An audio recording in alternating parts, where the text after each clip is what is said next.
Nico Williams was just different class. Nice.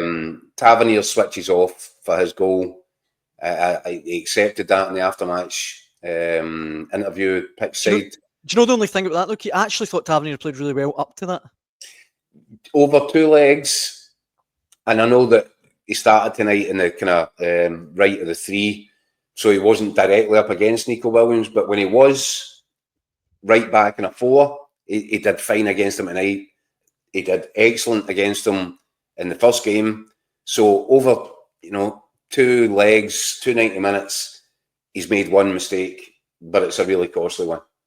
And you can't give guys like Nico Williams that you can't switch off. And he did switch off, and they paid the ultimate price for it. But I thought Tavernier did himself no harm at all over the 2 games. He gets a lot of stick. He comes in for a lot of stick. I've just blamed him there for that.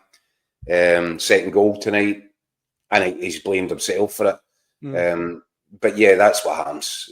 One kind of half a second kind of lapse of concentration, and that's what happens.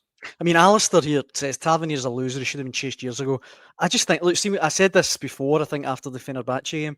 See, when you look back to the game against Celtic in September, and he's literally been hounded out of Ibrox, screamed at by his own fans, insulted. To come back and play the way he's played this season, okay, he's not maybe had the goals that he's had previously, but I think he deserves an awful lot of credit. So many people would have just folded me. I'm just not sure he was ever captain material. Do you know what I mean by that? I know what you mean.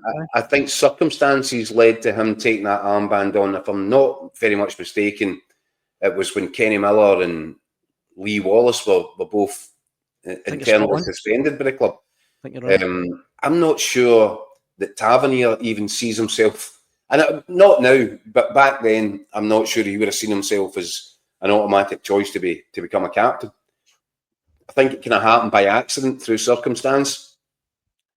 And I feel a bit sorry for him, because I think as the captain, you've got to front up so much. You're the guy that's in the firing line. You're the guy that's... And I think, if you just take James Tavernier as what he is, which is a really good right back, his contribution, what was that? That was his 100th European tie? Yep.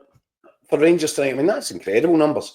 And his stats, whatever people think about James Tavernier, whether I think he's actually a natural leader or not is not really the issue. If you're going to assess his contribution over the years, it's been terrific. He's now due his testimonial, and he's been a massive, massive contributor for Rangers. And I think that's where I find it difficult that Rangers fans will look at him as a captain who hasn't won anywhere near enough in terms of silverware as a Rangers captain should, given that he's been there 10 years. But there's a whole bunch of circumstances that need to factor into that, not least the fact that Rangers have run themselves as a football club really badly. There's been a lot of amateurish decisions made, the way the thing's been run. He's had to front that up, and I think that, as I said, it bleeds into this narrative about James Tavernier. Do I think that he's a natural captain? I'm still not convinced by that. But do I think he's played more than his part? Then yeah, of course he has.